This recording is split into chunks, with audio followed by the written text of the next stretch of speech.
we are very privileged to have Professor Rachel Elior here from the Hebrew University in Jerusalem. Her recent books are Israel Baal Shem Tov and his contemporaries, and grandmother did not know to read and write. Thank you very much.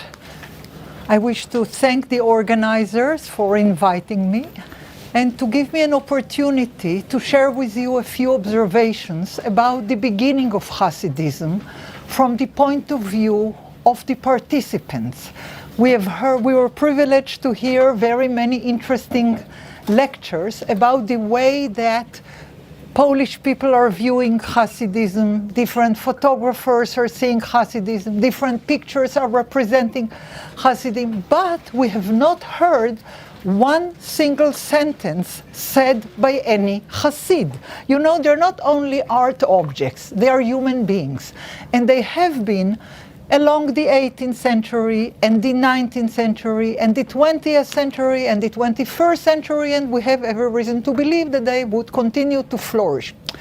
It is unusual to have a historical phenomena carrying on for centuries and centuries, but it should be noticed on the front.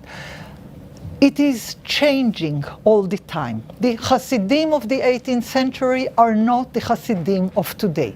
But Hasidism as a phenomenon had started in the 18th century. It is really closer to a medieval phenomena, although it's 18th century, than it's close to the modern world. And why is that? Because Hasidism really, on Hasidism, it's really appropriate to apply the definition of the anthropologist Margaret Mead. Never underestimate a small group of people capacity to make a change. A small group of people who is resolving to make a change will make a change. In fact, that's the only way changes had taken place. Hasidism had started with a very small group of people, very few. Israel Baal Shem Tov was born on the turn of the 18th century, some says 1799, 1798, it doesn't really matter. We can say 1700, we would be fair enough. He started to work in any kind of public exchange only in the 30s of the 18th century. And it took time. At the beginning, they were very, very small group. However, what was about him that made people to come to him, to listen to him? You know, one may start by saying he is the only Jewish leader that 1,400 books have been written on him while he himself did not write a single book, okay? Usually, most of our heroes are writers. You know, if you say Maimonides, or if you say Rabbi Akiva, or if you say the Gaon of Vilna, they are writers, they are scholars. They have been acknowledged by their contemporary for their wisdom. It could be through the generations, but you have a written paper, a written book by a person that had said something that have not been said before.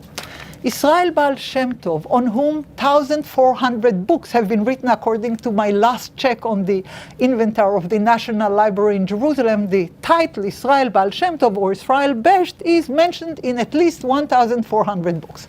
Probably there are more with abbreviation or in other languages, but in Hebrew, 1,400. And he did not write a single book. That's important to remember. So what did he do? Why Hasidism had started and as an innovation, and what had happened with his followers, his contemporaries, his students? We're talking on small numbers.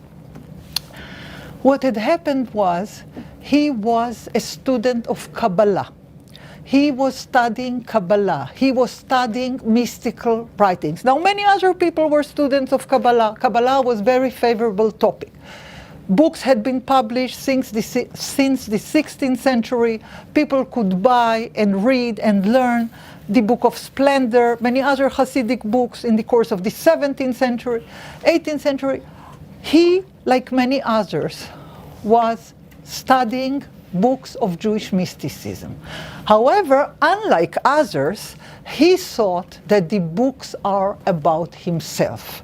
He was not a reader of a text, he was a player in a theater, in a way.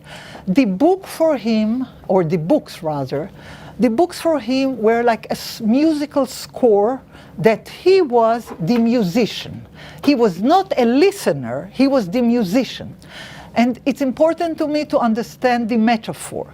The texts were written before him. It could be the Heichalot literature, early Jewish mystical text from the time of the Mishnah and the Talmud, talking about ascent to heaven or talking about hearing angels. He read it. He read the book of Zohar, whether he read it himself or somebody had read it aloud for him.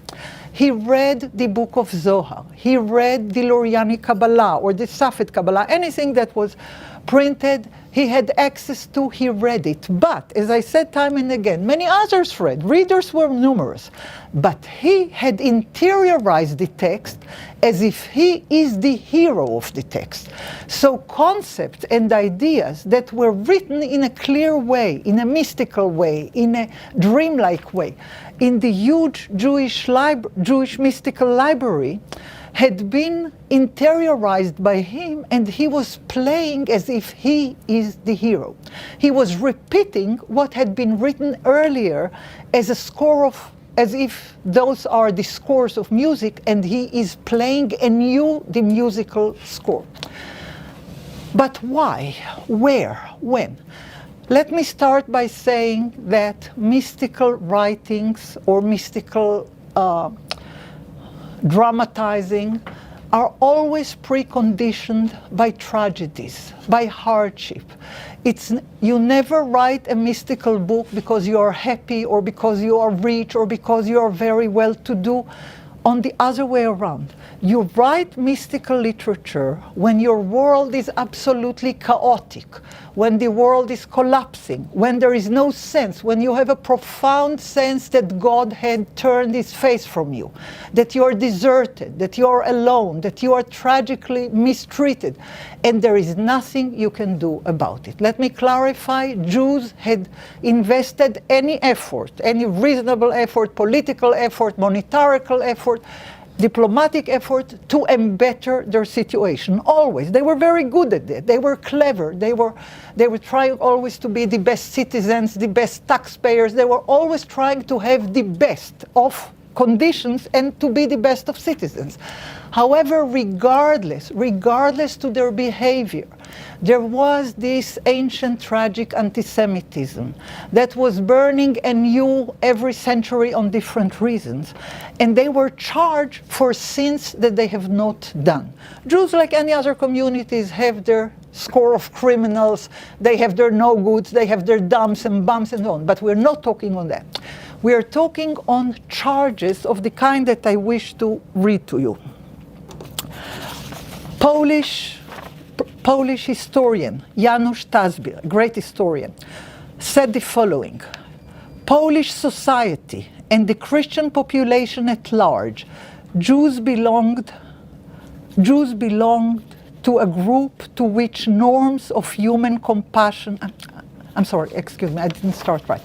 In the view of both Polish society and the Christian population at large, Jews belonged to a group to which norms of human compassion did not apply.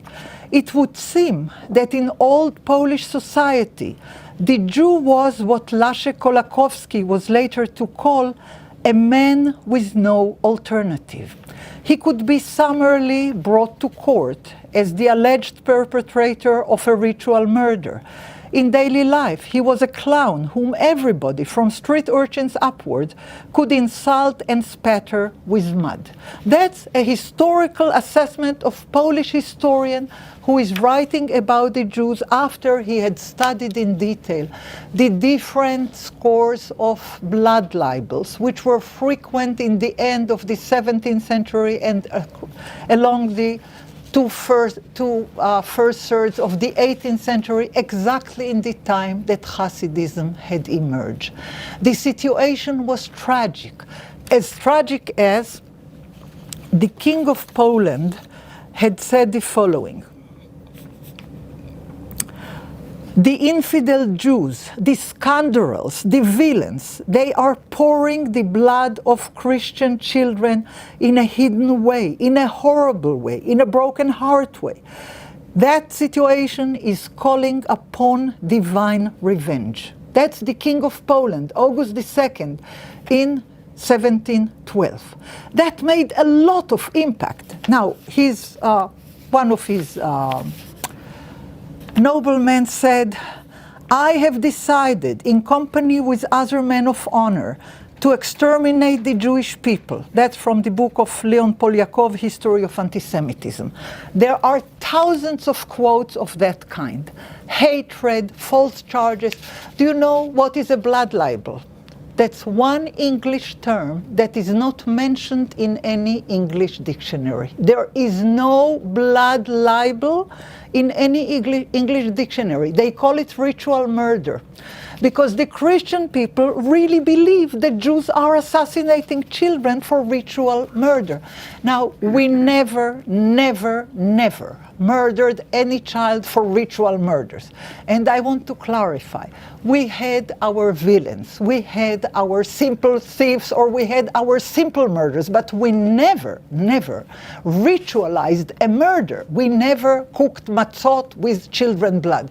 It was commonly believed by the Polish population and by the church and by the monks, that that's what Jews are doing. Now, every effort had been done to clarify that this is nonsense, nonsense. Never Jews needed any blood of anybody for any ritual purpose.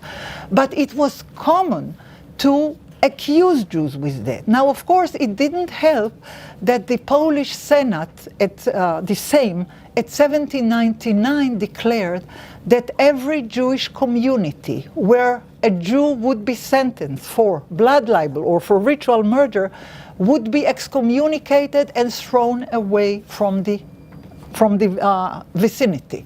All property would be kept by the local government. All Jewish property would be confiscated and would be kept by the local government. There were so many blood libels. There is a lot of work about it by Polish scholars, by Jewish scholars. There are volumes and volumes and volumes. But the word blood libel is not to be found in any printed dictionary. As I said, they call it ritual murder. Israel Baal Shem Tov had started his mystical career, and mystical means transcending borders. When you are not living only on this world, in your awareness you are crossing borders and you are corresponding to heavenly realms. He had started his mystical career around the blood libel of Zaslav in 1747, which was unusual. In every usual blood libel, a child would be found unfortunately murdered or dead. A Jew would be accused of murdering him, usually more than one Jew. The important members of the community would be put in prison and they would try to get out of it. They were offered to convert in order to be freed from the tortures. Usually they would refuse, sometimes they would agree, and then somebody would be executed, others may be free. But in the Zaslav blood libel, where there is never a person who speaks on behalf of the accused, only a person who is speaking on the side of the accusers, okay, there is no litigation on the side of the accused. That's the only kind of judicial process where the accused have no legal help. They are known to be sin. They are known to be sinners. They are known to be criminals. That is beyond discussion. The only reason that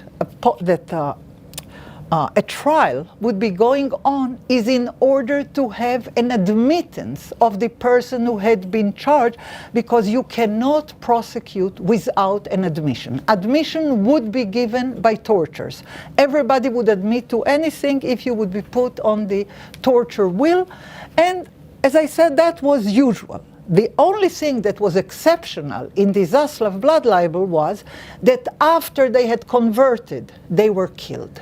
That's the background of the heavenly ascent of Israel Baal Shem Tov to heaven. That's the first time he went up to heaven, in his mind, in his dream. He's telling us in his famous holy epistle that he had ascended to heaven on Rosh Hashanah, a time where the gates of heaven are known to be open according to Jewish tradition. And he had two conversations. He had a conversation with the Messiah, that I'll go back immediately to, and he had a conversation with the representative of the other side, Samael. That means the Sitra Achra, the devil, the Diabolo. He asks him, you gained, you got what you wanted. They converted, because the church wanted people to convert. So Jesus would return the next time after all the Jews would accept Christianity. He said to him, you already won. They converted in order to save their life. Why did you kill them? So he's telling him in the holy epistle the tragic answer. I did it for your sake. If I wouldn't have killed them, all of you would convert in any time of a blood libel. That's the devil saying. Now, he had another conversation. All that is relating in a very famous holy epistle to his relative in Eretz Israel. And he asked the Messiah, the one question that you always ask the Messiah, when would you come, sir? We're waiting for you. When would you come? And he said that it's going to take quite a while, because it is preconditioned by the fact that Israel Baal Shem Tov would teach the messianic teaching that he had studied in heaven to his contemporaries, to his students. And the response of Israel Baal Shem Tov was he started to cry. He said it would take far too much time. When would you come? That's not what I hope for. We need you now. We are being killed. We are assassinated. We are charged for false charges. And he said, you would teach them what I taught you. Now, what did he teach? He taught a very short sentence, a beautiful sentence. He said, you should know that in every letter of the Hebrew alphabet, yesh olamot, neshamot, ve'elohut. There are worlds, there are souls, and there is a divinity. That the new teaching that you have to teach. Now that's very interesting. He said in every letter that you speak, in every letter that you read, in every letter that you write, in every letter that you dream, in every letter that you interpret, in every letter that you translate, in every letter there are worlds, there is divinity, olamot, neshamot, ve'elohut. There are worlds, there are souls, and there is divinity. As I said, he was crying, Israel Baal Shem Tov, and he said, well, I'll start doing what you told me. I'll start teach. And he started to teach this new theory of language. But that was only a small part of what he had taught. But that was of great importance because it was not preconditioned by anything. Usually, you would be taught mysticism or mystical teachings after you had filled yourself with halakha u'poskim, after you had studied seriously the traditional teachings of the Jewish curriculum. Only then you are welcome to start to study the mystical tradition. According to what he understood from the messianic instruction, there are no preconditions, there are no restrictions, there are no limitations. Everyone who is speaking Hebrew, everyone who is reading Hebrew, everyone who is writing Hebrew, everyone who is teaching Hebrew, when you use the letters, you're engaged in wonderful things. You change your consciousness. You're uplifting the letters to their divine source. You are engaged in uplifting the Shekhinah, the female person of the deity according to the mystical tradition. You are part of a big cosmic picture, and you are not a small persecuted Jew. That was the key of the change. He didn't ask them to do anything new, none whatsoever. He only asked them to change their consciousness. He didn't give any practical instruction other than divest your soul from your body. Annihilate yourself, erase yourself, forget yourself. He was talking in the language of being and nothingness.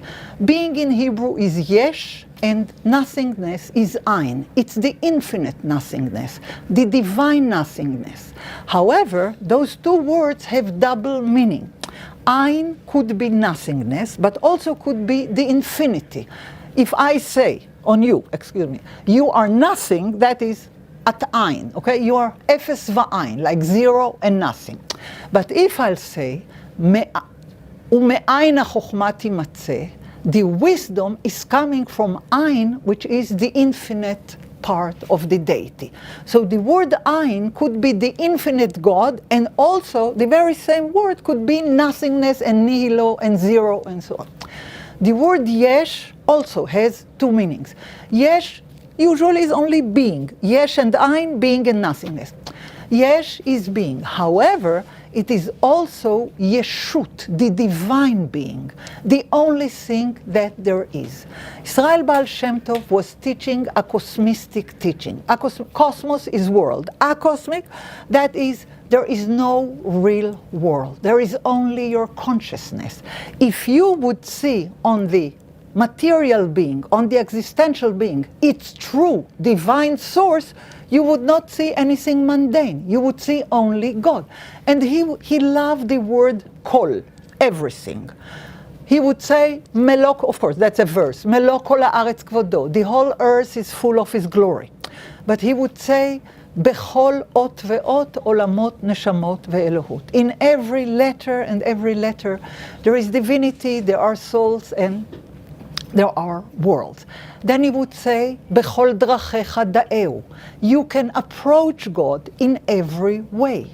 Kol adam hu ever me'ashchina. Every human being is part of the body of the divine presence. And he would go like that. He loved the word kol, all or everything. And he would say that everyone can approach the divinity which is encompassing everything. The word every was his key word. Every person is a place of God residence. Every language, every uttering, every wording is a place of the divine speech. He calls it Olam Hadibur, the world of speech. The world of speech is the name of the Shekhinah, which is the feminine entity of the divine Godhead according to the Kabbalah. Now, why do we need that? Why that had developed? For the following reason. The Jews had developed the Kabbalistic literature where God was divided to a female part and a male part because they were living under fear of extinction. The Kabbalah was created after the Crusades. The Crusades had managed to annul communities in northern France along the German-French border.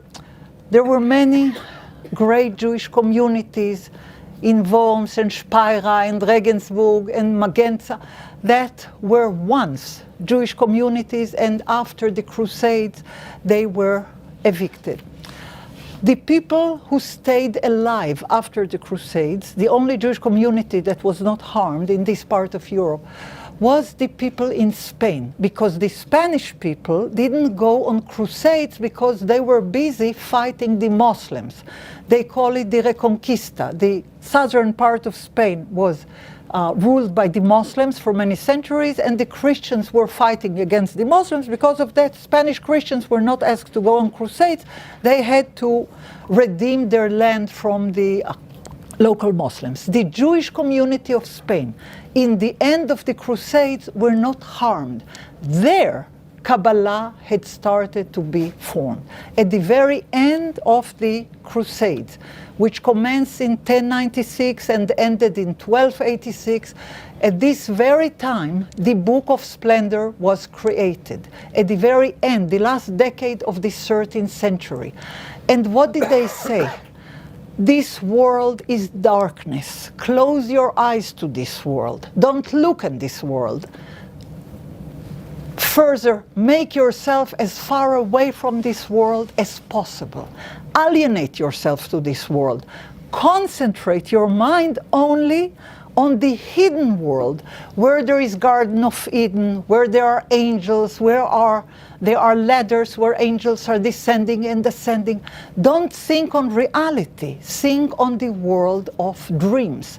They would say, of course, they had to work in reality as everybody else, but they said, At night, we live the true life. At night, every night, they said, every sentence in the Pentateuch, which is written in present tense or present perfect continuation, is referring to a real world which is going on. So, for instance, if it is said, "Venahar yotze me'eden," in Hebrew, a river is issuing forth from Garden of Eden.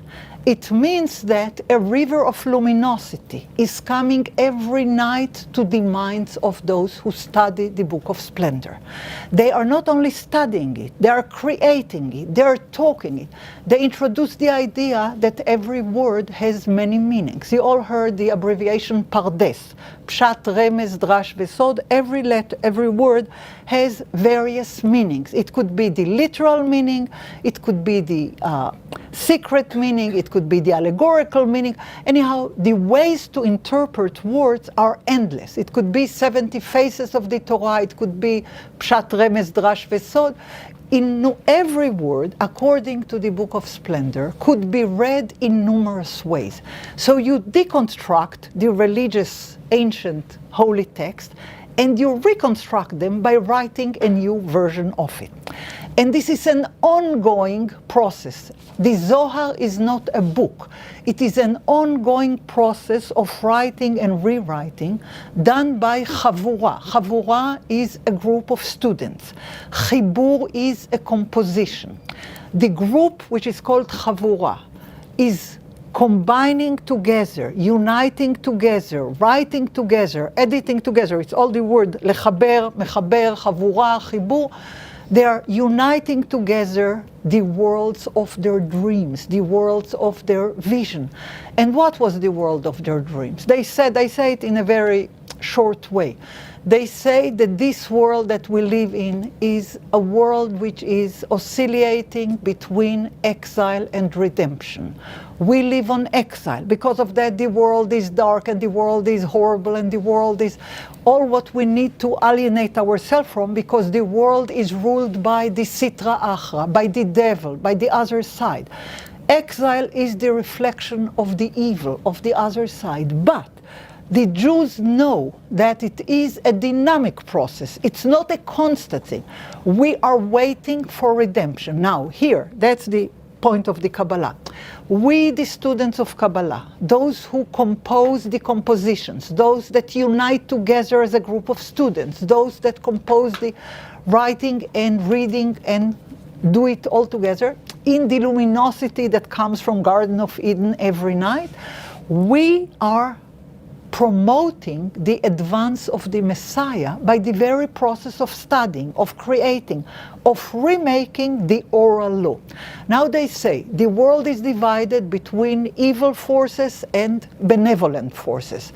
The evil forces are the devil, the benevolent forces are the Messiah. There is a cosmic power struggle between the good and the evil. Anyone who does everything with letters, with words, with studying, with composing, with interpreting, is helping the creating of the oral law, and at the same time is uplifting the Shekhinah, the divine presence, from its bondage of travail.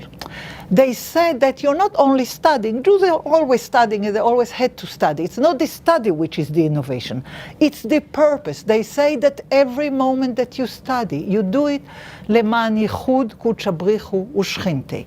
You are studying in order to put together the Holy One, blessed be He, and the Shekhinah, the female entity of the mystical story.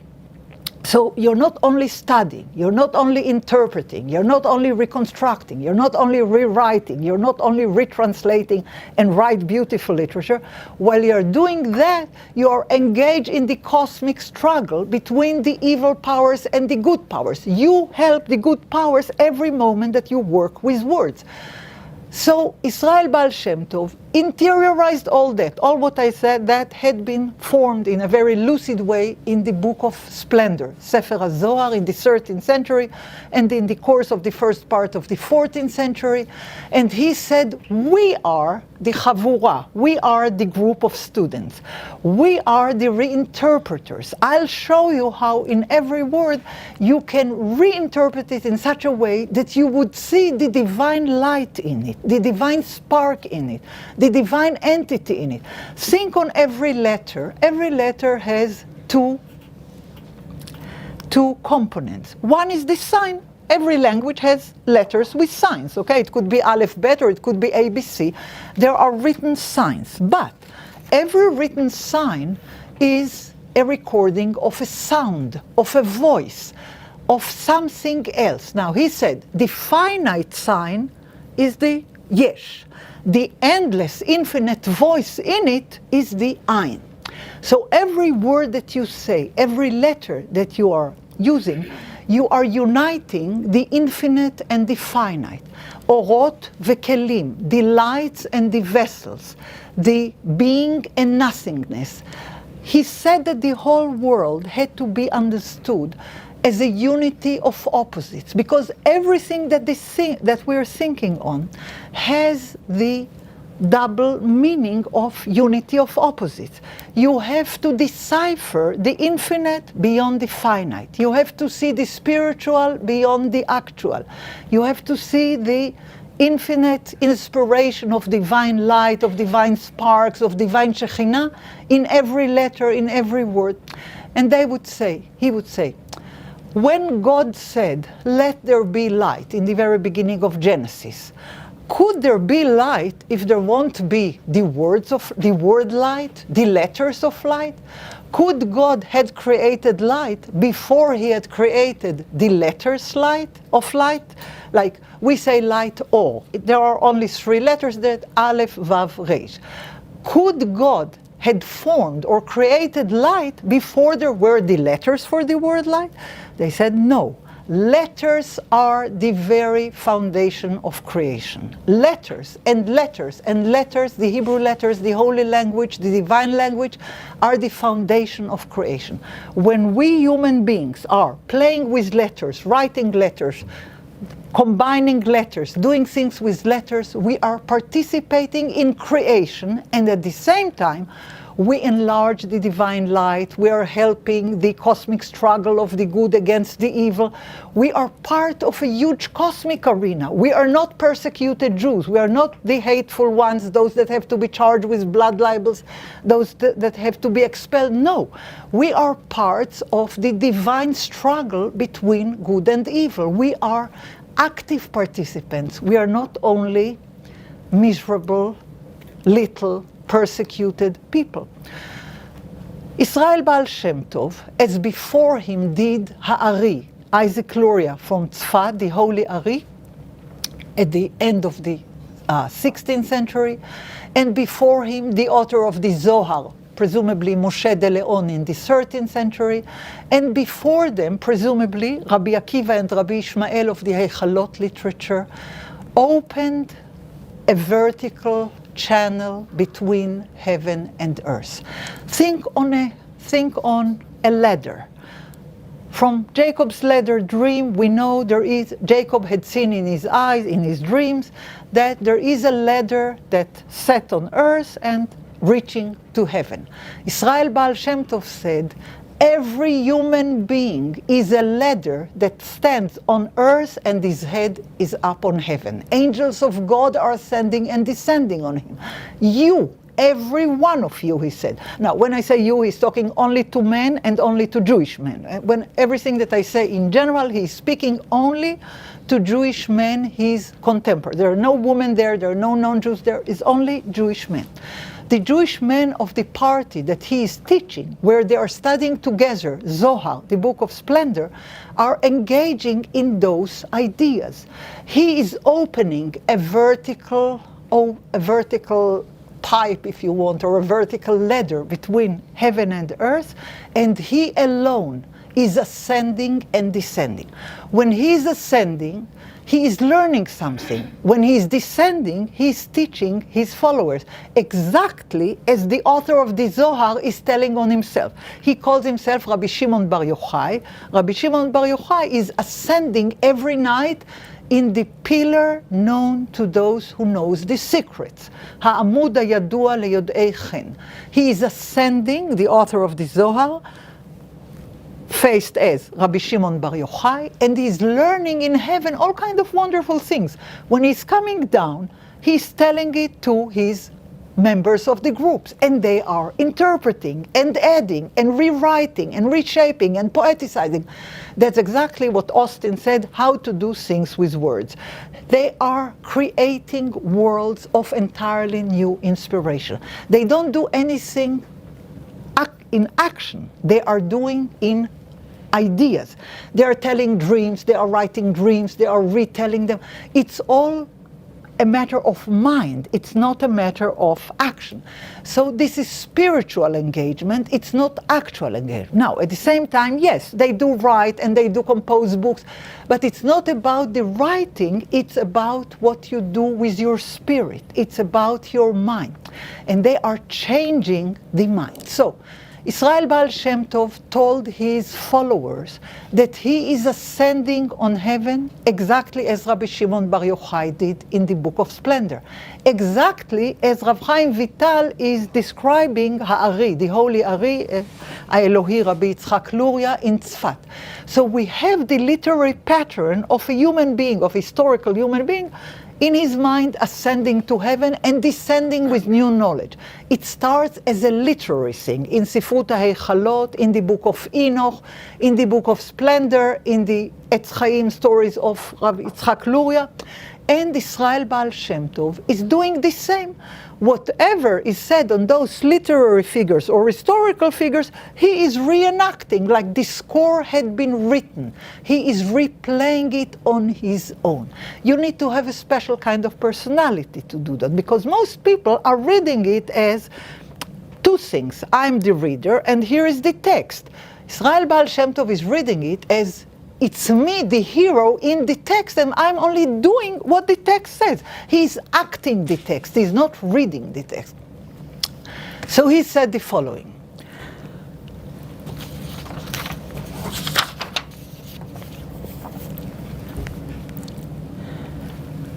He said, everything in this world has double facets. Everything is unity of opposites.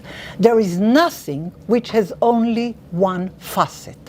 Every word has a sign and a divine light in it. Every actual material, let's say you look on the table as the actual material. Think on, what are the letters that the table is composed from? What are those letters associated with? What is the numerical value of the letters? What can you do more with these letters? How would you rewrite the letters or read them from the other side? So he said, on everything that you do, you should do it with the letters reflecting the unity of opposites. He called it Achdut HaAfachim, unity of opposites, between the spiritual and the actual, between the inspired divine light and the concrete expression. But he said, think about it this way, according to the mystical tradition. When God Almighty wanted to create the world, he had fashioned 32 paths of wisdom, which are composed of 22 Hebrew letters and 10 numbers. The Hebrew letters are coming all the time. That now, for a sentence only for Hebrew speakers, the word ot באה מלשון יאתה ויבוא. האותיות אותות ובאות תמיד. The word letter in Hebrew is ot. Ot is a sign, ot is a letter, but ot is also from the root of aleph taf aleph, which means ye'eteh ve'yavo, something that will be coming, something that is on the process of coming.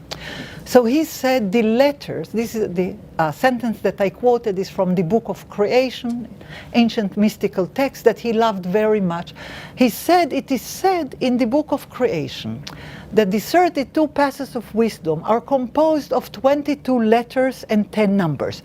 Those 22 infinite letters, foundation letters, are all the time coming. Ye'eteh ve'yavo. The otiyot are otot uva'ot.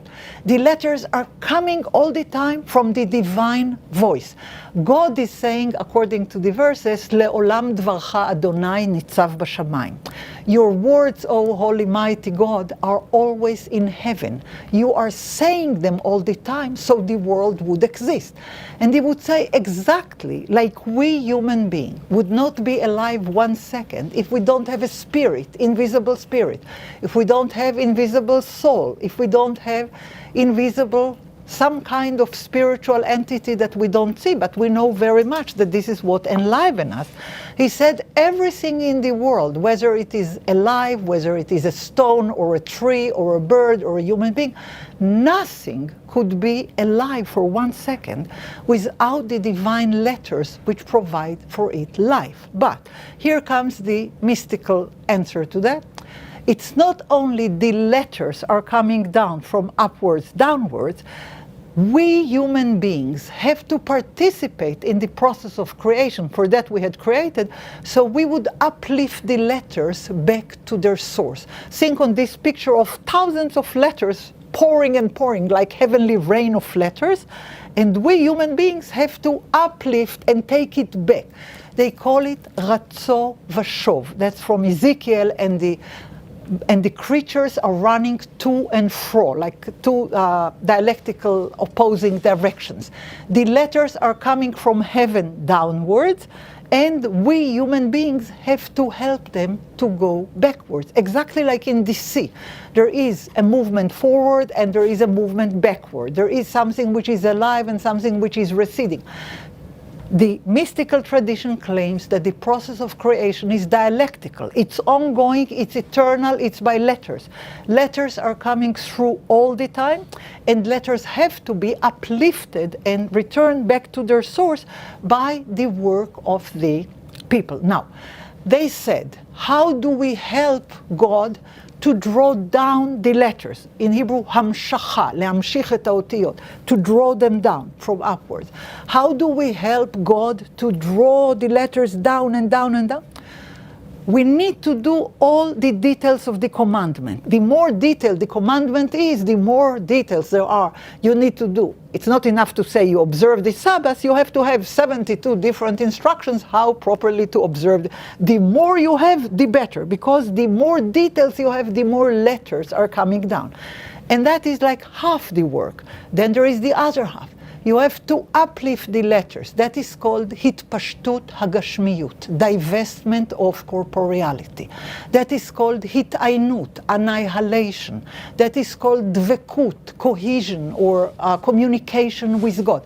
So a human being is living all the time on this to and fro. He is helping the letters to come down by his work of commandments and study and details of law, and he is helping the letters to go up by divestment of his corporeality, by alienating himself to this world, by transcending all borders of any physical needs. Israel Baal Shem Tov called it hishtavut, indifference. Be entirely indifferent to your physical life.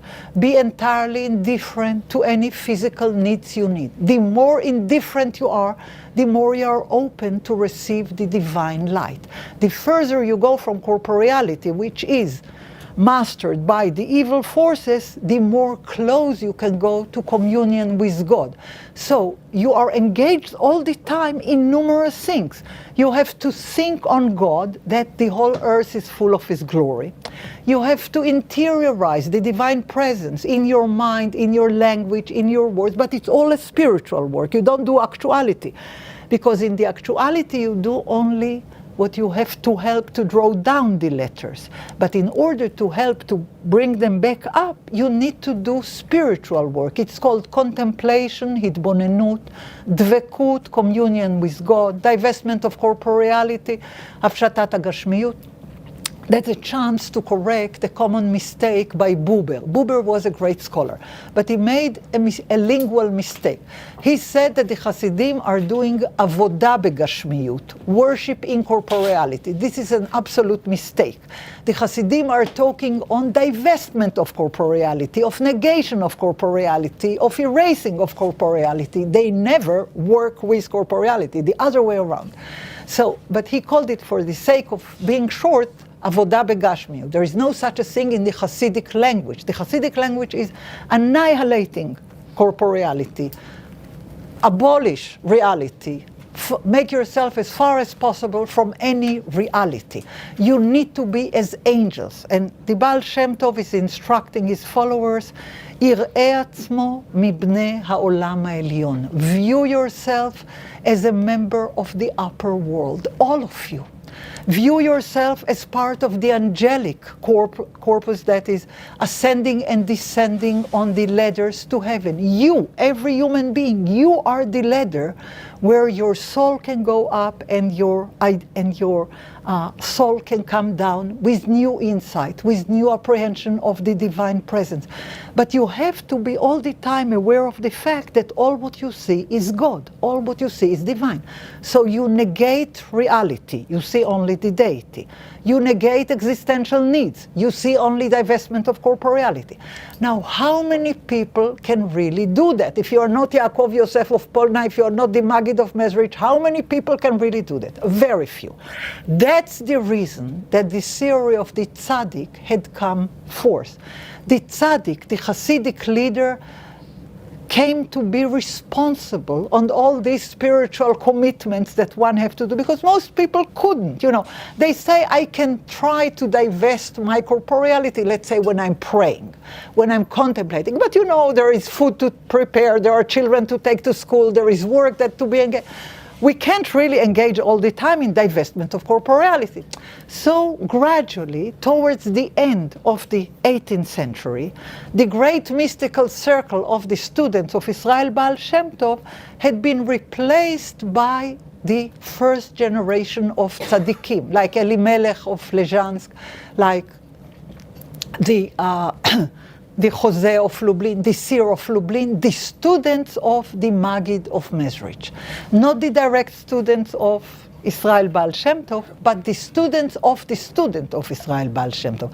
The tzaddikim are starting to work as expression of all the Hasidic teachings. They would be those that the being and nothingness would be going in their identity. They would express complete annihilating of their soul in order to bring the divine affluence to their followers.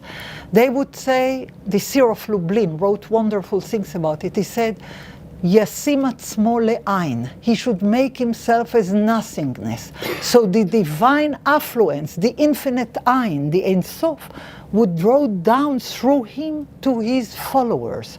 So it's not for himself. He's bringing the infinite divine light for the Hasidim, for the followers. So what was a mystical understanding of reality, part of this divine cosmic struggle between good and evil, had become what the tzaddik is being able to do for his followers. Now, a great importance Israel Baal Shem Tov attributed to the idea of equality. He said God is present equally everywhere. Melo kol haaretz kvodo. Bechol makom Elohim. God is everywhere. God is the whole earth is full of his glory. Of course, those are verses, but he made it as a statement, not as a verse, as existential statement. So he said, since God is available everywhere, every human being can ascend can attach himself to the divine presence. I want to repeat. Since God is everywhere and equally accessible to everyone, everyone who wished to contact with the divine presence is welcome to do that. You don't need to be a high scholar, you don't need to be a man of halakha, you don't need to be a man of great charity. You and you and you, everyone who is interested to be part of the divine presence is welcome to do it. He said, "Bechol drachecha da'eu." In every way you wish, you can approach to God. There is no more transcendental God. There is immanent God, divine immanence accessible to everyone. Now, at that point, when the first Hasidic book, known as Tzavaat HaRivash, had been published in the 90s of the 18th century, and before that, when the first Hasidic book, Toldot Yaakov Yosef, and right next to it, Magid Varav LeYaakov, when those books were printed, the rabbis had started to read it, not those that were in Mezhibozh and the area, in Volhynia, but whoever had access to books. They decided to burn it. They decided to burn it. The Gaon of Vilna, the major rabbinical authority of the Lithuanian Jewish community, had said that this is heresy. Why? There was no heresy there. There was only enthusiastic communion with God. They didn't do anything against anybody. They did not do anything against any law. They were complete law observers. They loved the law, they loved the halakha. But for them, the important thing was the divine presence everywhere and the equal divine and the equal human access to the divine presence and the teachings of the Baal Shem Tov, Bechol drachecha da'eu vehu yeyasher orchotecha. You should approach God in any way. You wish to do it by playing the flute, or you wish to do it by singing a prayer, or you wish to do it by telling a story, you're welcome. God wish everyone to approach him in any way one may, not only in the traditional. Now, they never said anything against the traditional Jewish way. They only added to that a whole new spectrum of divine worship. The rabbi of Vilna, a Gaon of Vilna, said, burn that, that's heresy. Why? Because there was something that one may say, a difference in technical interpretation of one Kabbalistic teaching. The Lurianic Kabbalistic teaching says that in order to create the world, whenever somebody starts to tell you a story of creation, immediately ask what they want. It's not the creation they want, it's the application of the creation. Okay, Rab Isaac Luria retold the story of creation. He said, when God Almighty had desired to make the world, there was no room for that because he's infinite. His infinity had filled everything. If God is infinite and omnipotent and omnipresent, where there is room for the world? First thing, he had to withdraw from himself to himself and create an open space. It's called tzimtzum, like withdrawal. Tzimtzum, that's the very beginning of creation according to the Lurianic Kabbalah. When you read the literal text, it is said that God had withdrawn himself from himself to himself, and he ascended upwards and made an empty space where creation had started by a certain ray of light which formed vessels. The vessels were created one after the other. At a certain moment, there was too much light and too few vessels, and there was a breaking of the vessels. That's the reason that the whole world is in exile. And according to the classical Kabbalistic understanding, after the breaking of the vessels, God is to be found only in the Torah, in the halachic and Torah and all the Jewish classical holy library. But there was another school who said, oh no, it's a severe mistake to say that God had left the world. The other way around. You should read it as God had came down to this world, had limited himself in the world, according to the Hebrew verse, Hitztamtzema Shechina ben badei Aaron. Not tzimtzem as withdrew, but tzimtzem as condensed himself between two things. You know, Hebrew is a very beautiful language. You can read into that anything you want.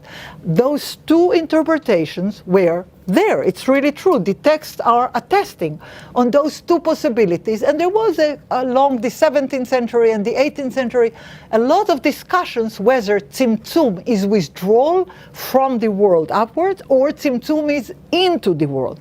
Israel Baal Shem Tov said, according to Yosef Irga's school, that withdrawal is into this world. God did not leave the world.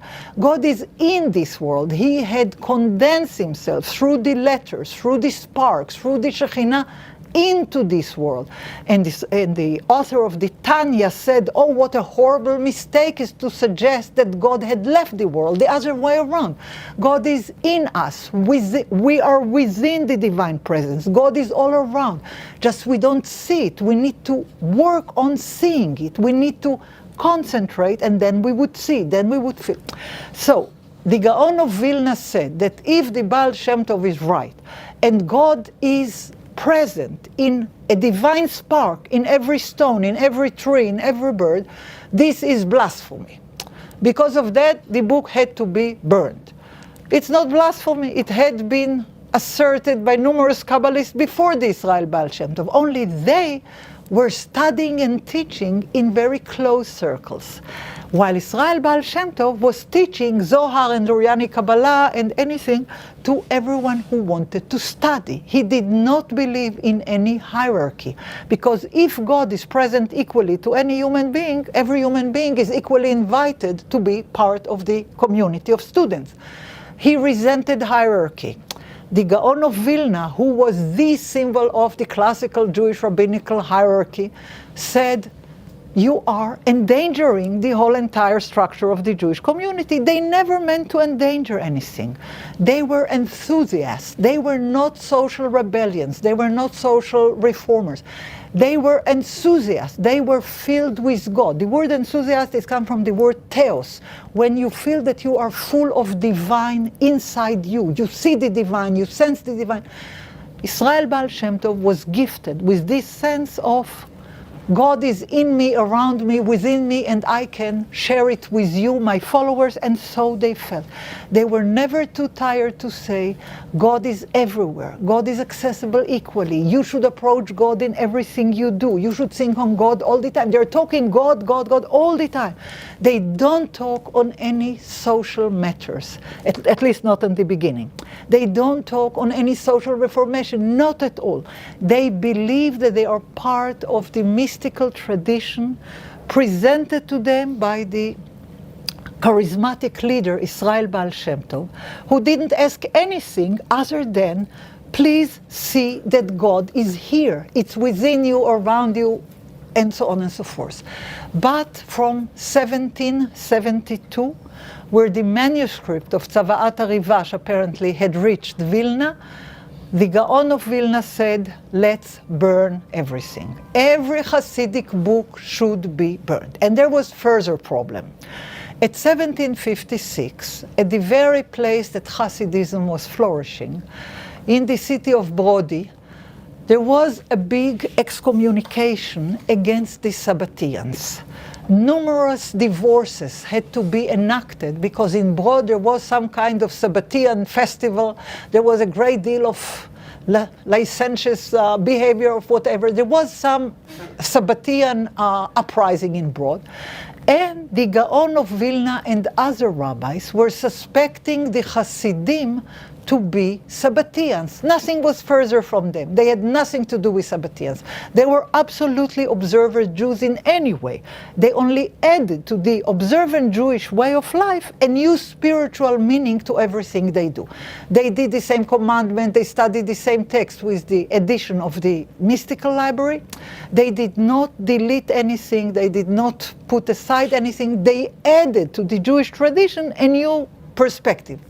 But at 1756, there was a huge or a big excommunication bill against the Sabbateans. The Sabbateans were people who said the Messiah already had come. His name is Sabbatai Tzvi. He passed away. He will come back. There was Sabbatian rising where Hasidism grew up. They didn't know to differentiate. Those were reading the Book of Splendor, those were reading the Book of Splendor. Those were talking on the Messiah, they were talking on it. They didn't know how to differentiate, and they were far away. Vilna is far from Brody and certainly far from Mezhibur.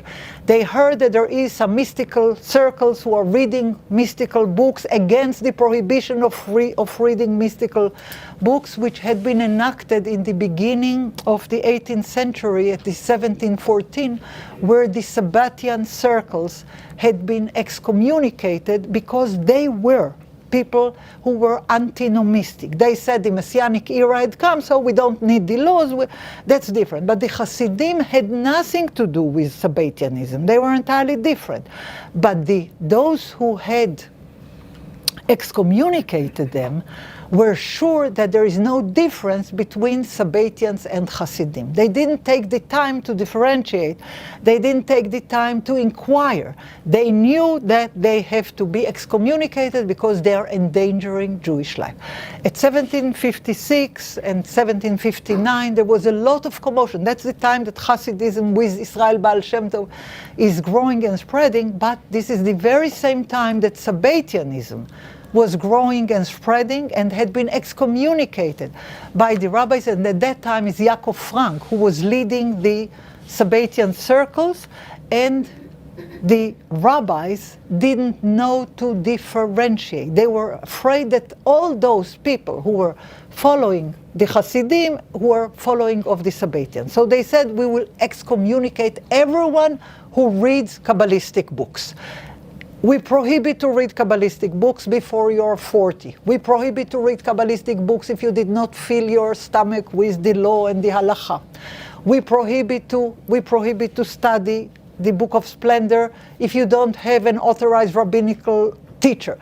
They did, and the more they prohibited to read the mystical literature, the more desired it had become.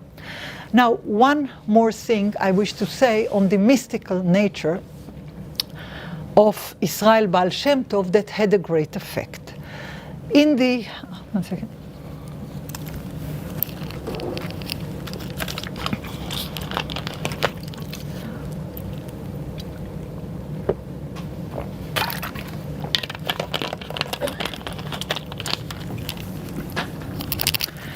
There was a very important halachic leader, his name is known to everyone, Yosef Karo in Tzfat. Yosef Karo, known as the author of Law, of Bet Yosef and Shulchan Aruch. But for the mystical tradition, he is a man of great importance because he had written the first mystical autobiography that had been printed.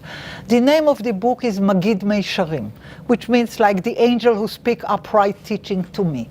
He claimed that he had received a divine revelation of the nature of prophecy. An angel spoke with him. Nobody said that an angel spoke to him from the days of the biblical prophets. Yosef Karo was the greatest halachic teacher of the generation, of the 16th century. When he said that an angel is speaking to him, he was credible. He didn't need any addition for his authority. He had enjoyed the highest of authority. Why did he have an angel speaking to him? Because he took upon himself what nobody did. After the expulsion from Spain at 1492, when he was a child, he and his family moved into Ottoman Turkey, and then he started to study, and he was a genius of a scholar, and he wanted to form a book that would exchange the rabbinical courts that had been damaged and demolished in the course of the expulsion from Spain. He said, I will collect all the previous halachic tradition and I would make judgment what should be the law, what should be the practical halacha. I would collect all the previous halachic tradition and I would do the ruling what is the current proper way. Yosef Karo took upon himself a huge responsibility that had not been preceded for centuries. before him other than Maimonides and Baal HaTurim. But they had libraries, they had students to help. He was, like many other Jews who had made it to the Ottoman Empire, with no libraries, with no books, with a tragic situation. And he took upon himself a huge responsibility. And because he was afraid that he may be ruling wrong, he asked an angel to help him. So in his mind, an angel was speaking, encouraging him, telling him, yes, you ruled very well. Oh no, you made a mistake. So he was reading all day law. At night, he was reading the Book of Splendor. And when he went to sleep, the Book of Splendor, angels were speaking about the law, and he wrote down his inner dialogue. Okay, he never meant it to be printed. It was many of us are writing diaries, many of us are writing personal, but we never think that somebody else would read it. After he passed away, his personal diary, which is extremely personal, where he records what the angel is what the voice in his mind is talking to him, he wrote it down, and it had been printed in 1648.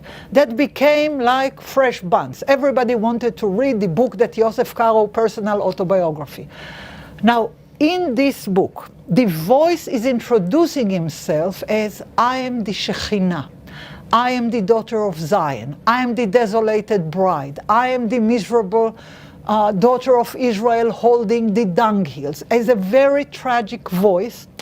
And he talks about him, and the angel told me. He is like an androgynous perception. The voice always, when the voice speaks, and he records it, the voice is speaking in female voice. But when he speaks about the voice, he said, the angel said this and that. The female voice which is talking to him calls himself Hashchina, Hamalach HaGoel, Ha'em HaMeyaseret, the divine presence, the scolding mother. Sometimes it really sounds like a good Polish mother. The voice says, why did you eat 2 onions? I told you not to eat. Why did you drink water? I told you. He has very highly ascetic demands from himself, and the more he's practicing asceticism, the more the voice said it's not enough. If you drink 2 glasses of water in a course of 24 hours, that's wrong. Anyhow, he writes all that. It's very personal. It's very engaging. The book had been published in 1648 and in 1710, and there were many editions of it. Israel Baal Shem Tov read it like many others read it, only with one difference. He believed that the voice is speaking to him. He placed himself as if he is Yosef Karo, which he was not. He was not a great halachic authority. He was not a great teacher. He was not a great interpreter. Karo was a genius of the halachic tradition. Israel Baal Shem Tov had no halachic claims, none whatsoever. However, in the mystical dialogue written by Yosef Karo about the angelic voice speaking to him, presenting himself as the Shekhinah, the holy feminine voice of the mystical tradition, as the redeeming angel, he said, I am the receiver of this voice. Now, whatever instructions that Karo wrote down in Magid Meisharim, in the upright teaching, Israel Baal Shem Tov said, it's for me and for you all. Okay? What was very personal instructions, self-annihilation, self-abnegation, divestment of corporeality, all this vocabulary is all taken from Magid Meisharim, from the book Autobiographical Mystical Diary of Joseph Karo. But Israel Baal Shem Tov read the book, as he did with the Book of Splendor, as if it's on him, it's the divine voice instructing him. But if he would say only him, mele. But he said, it's for you too. The voice said to Karo, don't eat. So he said, try to eat as little as possible. Don't drink. So he would say, drink as little as possible. In the Hasidic conduct literature, there are such instructions, you don't believe that anybody can live like that. But this is the ideal. So usually we talk about Hasidim as very happy. We have all these descriptions of very happy. No, they're not happy at all. They have very, very hard demands. Yeah. There are very hard demands for practicing life. Now, I don't think that all Hasidim are engaged in that, not at all. As I said, it was much too hard to ask the ascetical instructions, which are detailed in Tzava'at HaRivash and Likutim Yekarim, and numerous books which were published in the end of the 18th century and the turn of the 19th century. The Hasidim were buying the books, they were reading them. How much they were practicing, that's a different thing. But the tzaddikim were expected to practice. The first tzaddikim were expected to say that they're not eating, they're not drinking, they're sleeping very little. All the instructions, the ascetical instructions that the divine voice gave to Rabbi Yosef Karo, and Israel Baal Shem Tov adopted those divine instructions of ascetic kind, of monastic kind, and he replicated it for the whole Hasidic community. They failed to practice it, although they read it, they taught it, but they failed to. But the tzaddikim were trying to practice it. The more they were able to do so, the more the Hasidim would be fascinated with them. The seer of Lublin had covered his eyes so he won't see any, why he's called seer. He covered his eyes of flesh so he would see only for the spiritual world. There are numerous stories about tzaddikim, about the righteous leaders of the Hasidic community who are not eating, who are not drinking, who are covering their eyes. They are practicing absolute divestment of corporeality, so they would be able to attach themselves to the spiritual affluence from above, to share it with their followers. There are beautiful texts by the seer of Lublin, by the Izbitcher Rebbe, and numerous others. Ariel wrote about it in his book on Hasidut Polin. There are numerous schools and teaching of asceticism, but I don't think anybody did it. I think that was their ideal. That was their ideal.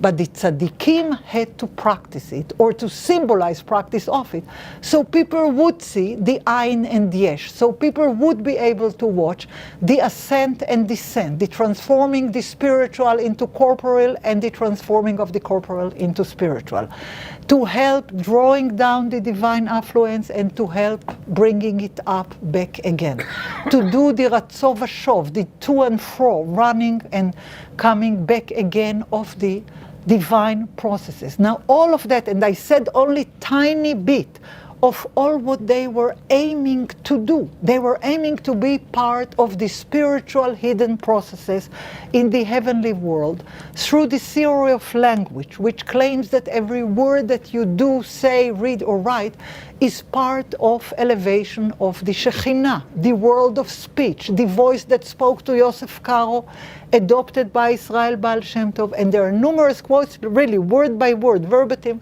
of the words of the Shekhinah to Karo and the instructions of Israel Baal Shem Tov. That was the inspiration. That's the way Hasidism had started. But it did not carry on like that because, as Weber called it, routinization of charisma. Charisma does not go from generation to generation. A person can be a great charismatic leader, but his son not necessarily so. Hasidism did not start with inheriting a dynasty, not from father to son. It was the great student who was able to reflect the charismatic leadership or to teach the charismatic teachings of the charismatic leader that was not alive anymore. But very soon, from the turn of the 19th century, the Hasidim have been routinized. There were dynasties. Those mystical things were maybe part of the library, but not part of life. How much of the mystical library of Hasidism, which is extensive, which is wonderful, and it doesn't matter if you read Ben Porat Yosef or Toldot Yaakov Yosef or Magid Varav LeYaakov or Oel Elimelech, you would find the being and nothingness and the story about the withdrawal and all that, what I talked about. It's all there. It's in the books. I don't know if anybody reads it today, but they had read it in the 18th century and they were very enthusiastic about it. And they managed to create an alternative reality where there was a lot of light and spirit and divinity and equality and equal access to divine presence to everyone. People were flocking to the Hasidic courts because they loved this new alternative reality. What had happened afterwards is that the world never stands in the place that the mystics wanted. New waves of enlightenment, of the world apart, the wars, different things, had raised new challenges. The mystical language had been marginalized, but that was the foundation of Hasidism, and the great Hasidic library of the 18th century and the first half of the 19th century is full of what I was speaking about. Thank you very much for your...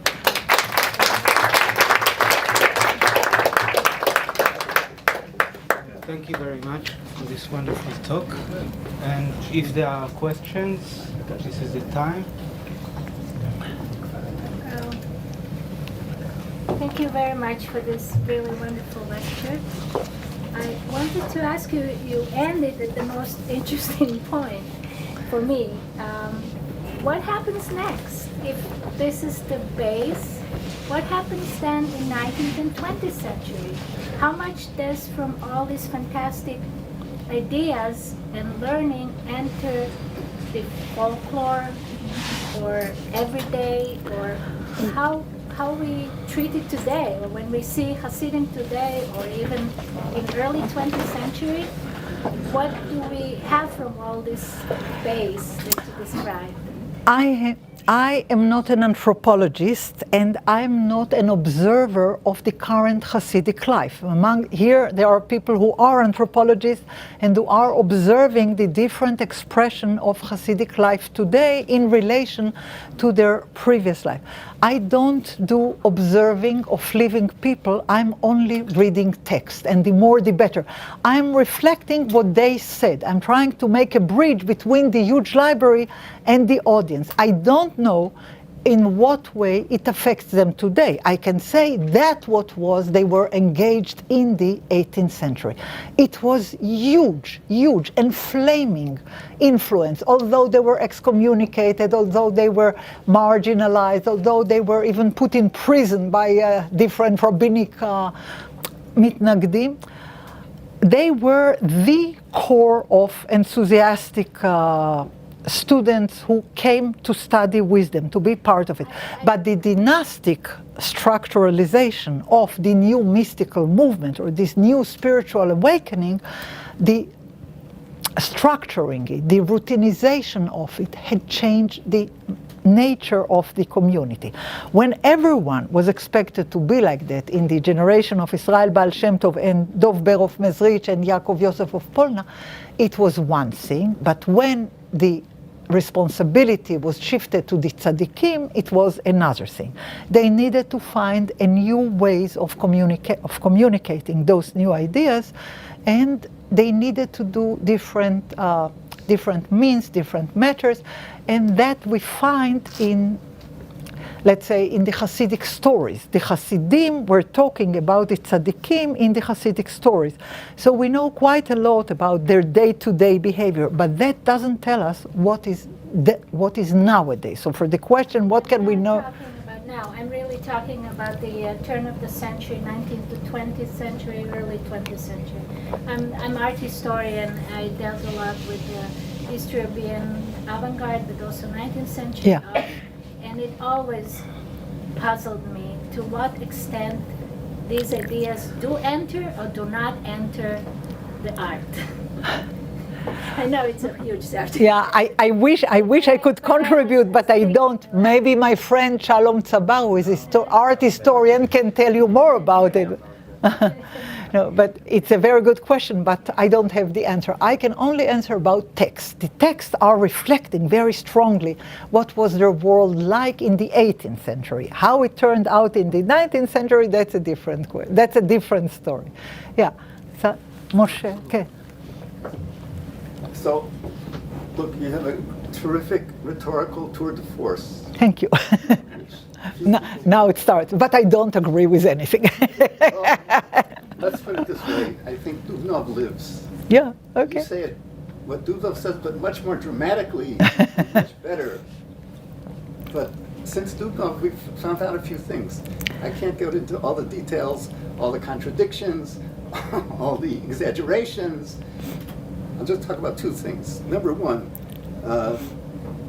all the blood libels and the terrible situation and how depressed everybody was. You didn't mention Tach V'Tat, but I'm sure you were thinking of it. One example, dozens of wooden synagogues were built in the second half of the 17th century, the first half of the 18th century. Each of these buildings required, first of all, permission from the authorities. Secondly, money. Thirdly, planning, coordination. Many of them were located next to the cathedral of the town. Now, people don't make investments like this because they think that their lives are going to be snuffed out tomorrow. Well, These are, and you yourself said in your book, if you read the archival documents, you might think that life wasn't so bad. Yeah, But I don't read that. no, I didn't say that. I didn't say I don't read it. I said my friend Moshe Rossman is telling us about the archival. What no, If you read that, you'll think. no, that, but what don't listen to that. no, There's something called genre criticism. You have to, first of all, decide what genre your sources belong to, and what you could expect them to say, and what you can, the kind of information you can learn from them or not learn from them. If a rabbi makes a sermon, well, of course, whatever he's talking about is the worst problem in the history of the world. But you have to weigh that against the facts. So that's number one. Number two, as you said, the Baal Shem Tov did not write a book. You could read out loud in less time than you spoke everything that he wrote.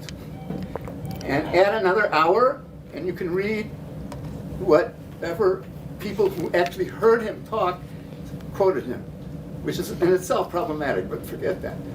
And you make this like he is this unbelievable philosopher. I think of the Midrash that God takes Moshe Rabbeinu to the Beit Midrash to see Rabbi Akiva teaching. And he's making all these tremendous midrashim, I'll call ot v'ot tamim v'talim. And he says, and Moshe said, I said that? But then he heard him say, Alach Moshe Sinai. he's pleased. And saying it in his name, okay, so he felt good. And I think the Baal Shem Tov would have a similar reaction listening to you. No, If I were a representative of Chabad, I would immediately give you a contract as a preacher. well, since I spent, let's say, a jubilee of my life reading Hasidism, I had written on the second generation of Hasidut Chabad, and I submitted my dissertation in 1976. Let's say from the early 70s until today, that's a jubilee. I read 50 years of Hasidic literature, and although I said that Israel Baal Shem Tov did not write a book, but his students wrote voluminously. His students did not write voluminously. His students. Yaakov Yosef, he wrote didn't write one book. The editors wrote the book, not him. He did not write one book. They took his notebooks and they created. Well, his notebooks are. Magi of Mezrich did not write one book. Well, somebody wrote it. Took notes from the students, put them together, and made a book. So what? So what? So Lutzker is telling us what the Maggid said, what the Baal Shem Tov said. Okay, now, you can criticize that in numerous ways. Nevertheless, it had been written, it had been read, it had been transformed. Okay. Now, for them... You're telling us what the image of the Baal Shem Tov is, what people projected onto the Baal Shem Tov, what they thought of the Baal Shem Tov. That's fine. That's great. But that's not what he did, it's not what he said, it's not what he taught. Well, that's exactly everything I said. You know, I wrote a book of 2 volumes of 1,400. Okay, fine. The book is the Baal Shem Tov and his contemporaries. And on every contention that I said, you know very well that I brought the exact quotations on everything. Now, you say it was transmitted from one to the other. So what? Those were the teachings that his students wrote down, and they thought it's valuable. I didn't say he's Marcel Proust and he wrote the Cherchez la Time Perdue. Sure Okay? sounds like it. No, I said that his teachings are fascinating. I've been fascinated by that for 50 years. Okay, I think his teachings are fascinating. I think that they were transmitted by students who were fascinated by him. The fact that they wrote it in notebooks and their students edited it properly doesn't make it any less valuable. I don't see at all the point of saying that it's not valuable because it had been, let's say that the Maggid of Mezrich was sick, he was not able to write down. So his student, Shlomo Flutz, took his notebooks from the years that he was able to prepare his sermons. He took notebooks from the other students. Well, so, Take one notebook from the money he said. so it doesn't matter. There were people who were present who were saying and recording the words of the Maggid of He Mezrich. did not write the book. It doesn't matter, Moshe, it doesn't matter. It doesn't matter. Those are schools. Those are schools that people are saying together, you know. The school, that's it. Yeah. School. So what? It's okay. People were, the sermons were given on Shabbat. Nobody was allowed to write on Shabbat. In Motzei Shabbat, they would say, he said this, he said that. It was this parasha, that parasha. This illuminating verse on that, They were recording down in Motzei Shabbat. What they heard, there were numerous pages. Then they edited it. It's okay, it's fine. I don't see why the identity of the writer makes any difference. The teachings make difference. What you just said, say that sentence again. Yeah, I don't think that the identity of the very writer makes the difference.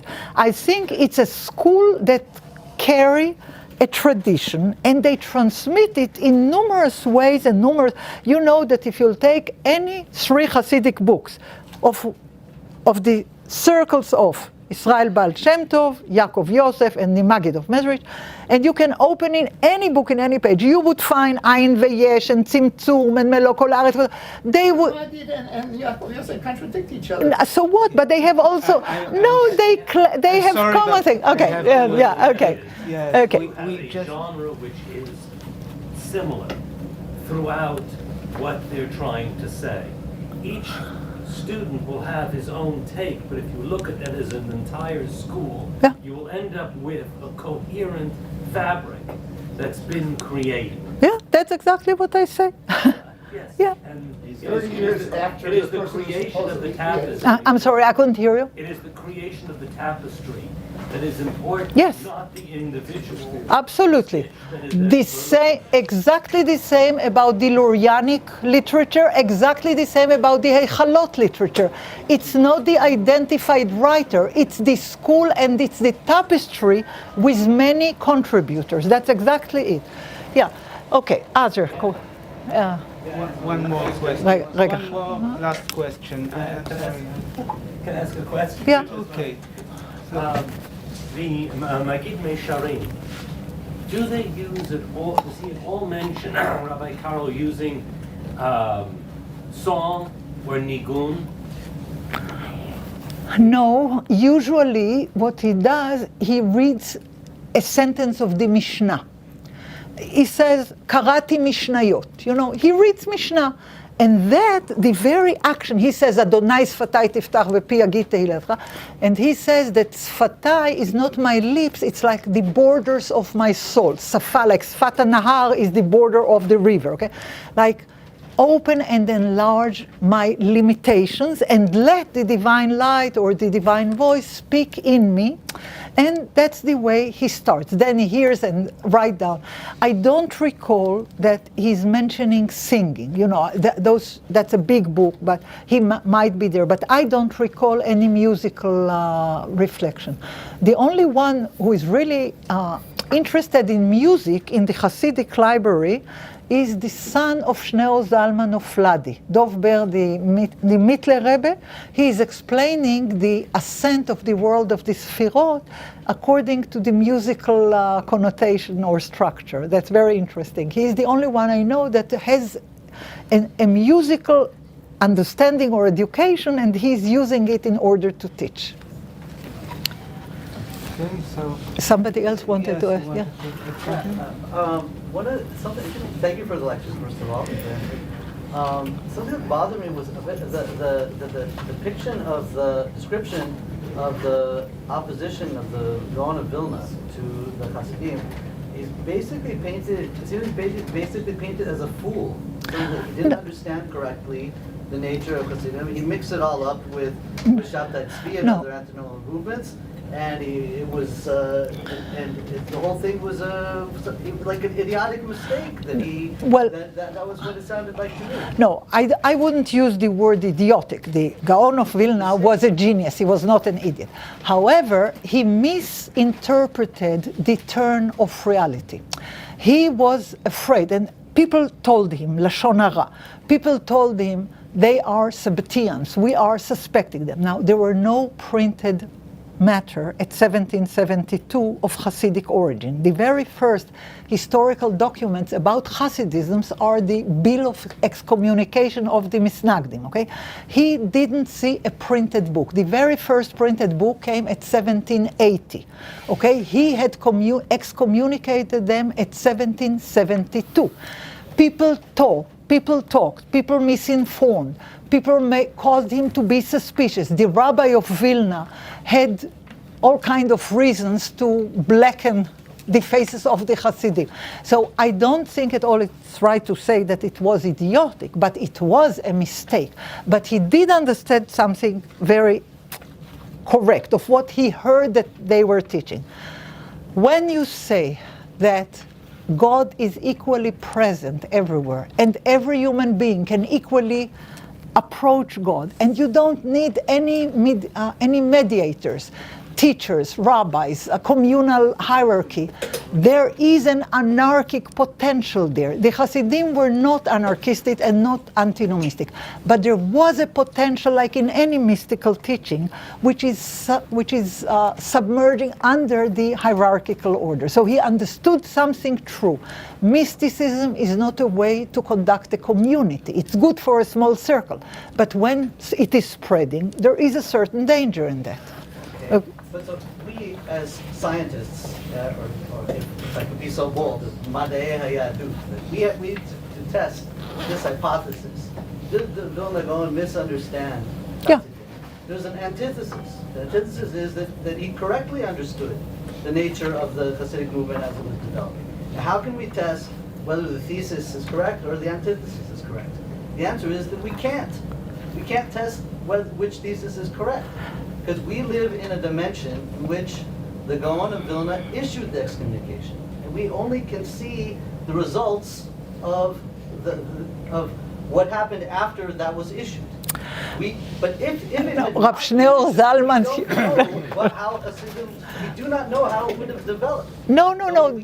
It did not interfere with their development. Rav Shneur Zalman of Ladi said, Kol HaShomea Yitzchak. To say to us, we are rabbinical authorities. You know, at that time, Rab Levi Yitzchak Miberdichev was the rabbi of Pinsk, Cyril of Lublin. There were many Hasidic rebbes who were also rabbinical authorities. He said to say on us, Ohavei Torah veLomdea, to say on us that we are heretics or Sabbateans, Kol HaShomea Yitzchak. It is ridiculous. It doesn't make any sense. There were antinomial tendencies within Hasidim, and some of them even exist to this day. No. In opposition to halakha. For example, prayer times. This is one example. But these antinomial tendencies have been very much This is not antinomian. I highly recommend on the work of Iris Brown on the reason why Hasidim are praying late, because of some instructions in the Lurianic literature that you need to come to prayer when you're utterly clean with your body, and that may take time for people. It has to do, there is no antinomistic intention there, none whatsoever. It is what we say, mehadrim b'kodesh. They are taking upon themselves high degree of cleanliness and aesthetics and hygienics that nobody else does but them, because they believe that it has effect on the divine upper worlds, that you must come with complete clarity, cleanliness, and so on and so forth. So it's not antinomistic in any way, not antinomistic. They don't do anything with antinomistic intention. There is one thing that is worthwhile mentioning. There is a difference between the Luriani Karo Tzfat Halacha and between the Ashkenazi Minhag and Halacha. The Ashkenazim believes in the rulings of Rema, while the Sfaradim and Mekubalim and Hasidim follow Rabbi Yosef Karo and Rabbi Isaac Luria. All of them are people of great holiness and importance. There is no antinomistic one there, okay? Karo and the Ari is Minhag Sfarad, and Harema is Minhag Ashkenaz. On issues such as whether one should don the tefillin in Chol HaMoed, the Karo and the Ari say one thing, and Minhag Ashkenaz say another thing. So it's not antinomistic. Those are two different sources about halachic thing, which has public implications because you do it in synagogue or you don't do it in synagogue. About the shchita, they are mehadrim b'kodesh. They want harder criterions of the nature of the knife that you use for ritual slaughtering. It's not antinomistic. On the other hand, they on the other way around, they try to have more holy and better and more precise because they believe that everything that they do is affecting the heavenly world.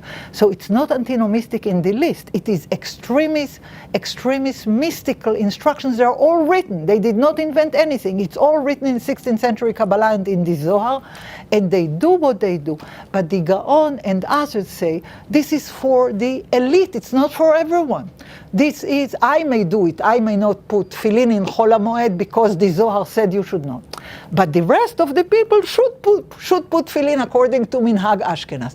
But Israel Baal Shem Tov said, no, according to the Zohar, everyone is not putting, and that's the way it should be. Okay, so those are two halachic issues. It's not antinomistic. Sabbatianism is antinomistic. They say there is no need to keep this and that and this and that. The Hasidim never said that there is no need to keep any mitzvah. On the contrary, they were adding hidur mitzvah vehidur mitzvah, the more the better. So claiming, charging them with antinomism is a complete mistake. They are extreme on the religious demands. They make it harder and harder on themselves, not easier, and certainly not deleting anything. Okay, I see. Thank you very much. And I would like to thank our colleagues.